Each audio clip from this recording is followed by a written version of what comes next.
വന്നിട്ട് 4 കല്ലുണ്ടായിരുന്നു.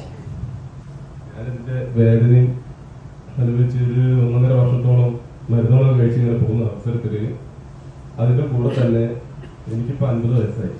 ഈ 50 വയസ്സായ ഒരാൾക്ക് വരാൻ പാടില്ലാത്തൊരു അസുഖം കൂടി ഇരിക്കുന്നു. ഞാനത് ഓപ്പണായിട്ട് പറയുകയാണ്, പ്രോസ്റ്റേറ്റിന്റെ കംപ്ലൈന്റ് വന്നു. ഇത് രണ്ടും കൂടി ആയ സമയത്ത് ഈ സ്റ്റോണിന്റെ വേദനയും പ്രോസ്റ്റേറ്റിന്റെ വേദനയും രണ്ടും ഒരുമിച്ചായിരിക്കും വന്നത്. ഭയങ്കര വേദനയായിരുന്നു, ഭയങ്കര ബുദ്ധിമുട്ട് അനുഭവിച്ചുകൊണ്ടിരിക്കുകയായിരുന്നു. അങ്ങനെ ഞാൻ പല ഡോക്ടേഴ്സിനെയും കാണിച്ചു, സമാധാനമില്ല. അങ്ങനെ മിംസ് ഹോസ്പിറ്റലിൽ കാണിച്ചു. അവിടെ എനിക്ക് ഓപ്പറേഷൻ പറഞ്ഞു. രണ്ടും കൂടി ഒരുമിച്ച് ഓപ്പറേഷൻ ചെയ്യാൻ വേണ്ടിയിട്ട് 4 ലക്ഷം രൂപയാണ് ഫീസ് പറഞ്ഞത്. അത് ഞാൻ പേശി അവസാനം ഒരു 3.40 എത്തിച്ചു. അങ്ങനെ നിൽക്കുന്ന സമയത്ത് നാളെയാണ് എനിക്ക് ഓപ്പറേഷൻ വരുന്നത്. അതിന്റെ തലേ ദിവസം JP സാറിന്റെ സുഹൃത്തും കൂടി സന്തോഷ് സാറും ഉണ്ടായിരുന്ന എൻ്റെ സുഹൃത്ത്, അവരും കൂടി എൻ്റെ വീട്ടിൽ വന്നിട്ട് പറഞ്ഞു, നിങ്ങൾ ഈ സാധനം ഉപയോഗിക്കുക, ഇത് ഉപയോഗിച്ചിട്ട് ഒരു 3 ആഴ്ച നിങ്ങൾ ഉപയോഗിച്ച് നോക്കും. ഉപയോഗിച്ചതിന് ശേഷം നിങ്ങൾ പറയും, ഇന്നത്തെ ശേഷം നിങ്ങൾ ഓപ്പറേഷന് പോയിക്കുമെന്ന് പറഞ്ഞു.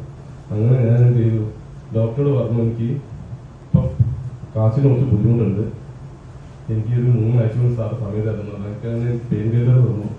ആ സുഹൃത്തിൽ ഞാൻ നമ്മുടെ വാട്ടർ എനർജിപ്പാട് വെള്ളം ഒരു ദിവസം 3-3.5 ലിറ്റർ കുടിക്കാൻ തുടങ്ങി. ക്രിസ്റ്റ്മാൻ്റെ കൈ കെട്ടി മാറ്റത്ത് കിടന്നു. 20ാമത്തെ ദിവസം ഞാൻ നേരെ ബാത്റൂമിൽ പോയി. വൈകിട്ട് 7 മണിക്ക് ബാത്റൂമിൽ പോയി മൂത്രം ഒഴിച്ചു. ക്ലോസറ്റും ബാത്റൂമും നിറച്ചും രക്തം, ബ്ലഡായിരുന്നു. ആകെ ഞാൻ ബോധം കെട്ടുള്ളൂ. നേരെ ഡോക്ടറെ വിളിച്ചപ്പോൾ ഡോക്ടർ പറഞ്ഞു, നിങ്ങൾ കല്ല് പൊടിയാനുള്ള മരുന്ന് ഞാൻ തന്നിട്ടില്ല, പെയിൻ കില്ലർ മാത്രമേ തന്നിട്ടുള്ളൂ. അതുകൊണ്ട് നിങ്ങൾക്ക് പ്രഷർ കൂടിയിട്ട് ബ്ലഡ് പോകണമെന്ന് മൂക്കിലൂടെ അല്ലെങ്കിൽ ഇങ്ങനെ യൂറിനായിട്ട് പോകും, അതാണ് നിങ്ങൾക്ക് വന്നതെന്ന് പറഞ്ഞു. പിന്നെ ഞാൻ എന്ത് ചെയ്തു, 1-2 സുഹൃത്തുക്കളെ വിളിച്ചു. അവരോട് ചോദിച്ചു എന്തെങ്കിലും സ്റ്റോണുള്ള ആളുകളോട്. അപ്പൊ അവർ പറഞ്ഞു, അത് നിന്റെ സ്റ്റോൺ പോയത് തന്നെയായിരിക്കും പറഞ്ഞു. അങ്ങനെ വീണ്ടും ഡോക്ടറെ വിളിച്ചപ്പോൾ ഡോക്ടർ പറഞ്ഞു, നിങ്ങളൊരു കാര്യം ചെയ്യും, CT സ്കാൻ എടുത്തു പറഞ്ഞു. അങ്ങനെ ഞാൻ CT സ്കാൻ എടുത്തു. 21ാമത്തെ ദിവസം പോയി CT സ്കാൻ എടുത്തു. എന്റെ കിഡ്നിയിൽ ഒറ്റ സ്റ്റോൺ പോലും ഇല്ല.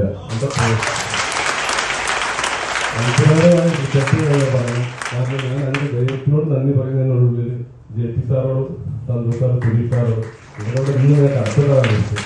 കാരണം ഞാൻ ആ സമയത്ത് ഈ അസുഖം വന്ന് ഓപ്പറേഷൻ ചെയ്യുന്നതിന്റെ ഒരു 2 ആഴ്ച മുമ്പ് എന്റെ ഇൻഷുറൻസ് അടയ്ക്കാൻ പ്രീമിയം കട്ടായി.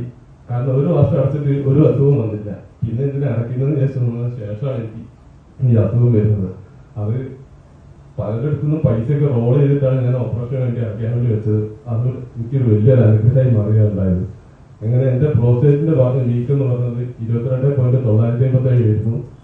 അതിന്റെ റിസൾട്ട് ഒക്കെ ഇല്ലാത്ത സ്കാൻ റിപ്പോർട്ട് എല്ലാം ഉണ്ട്. അതൊക്കെ വേണമെങ്കിൽ കാണിച്ചു തരാം. ഈ 21ാമത്തെ ദിവസം ആ പ്രോസ്റ്റേറ്റിന്റെ വീക്ക് എനിക്ക് 5.27 ആയിട്ട് കുറഞ്ഞു. എനിക്ക് ഒറ്റ കാര്യം പറയാനുള്ളൂ, ദൈവതുല്യമായ ഒരു പ്രോഡക്റ്റ് ആരും ഇവിടെ ഉപേക്ഷിച്ച് പോകരുത്. വന്നവരെല്ലാവരും വാങ്ങുക, ഉപയോഗിക്കുക, അതിന്റെ റിസൾട്ട് കിട്ടുക. നിങ്ങൾ മറ്റു ദുരിതം അനുഭവിക്കുന്നവരോട് പറയുക, അവർക്ക് വേണ്ടിയിട്ട് ചെയ്തു കൊടുക്കുക. Thank you.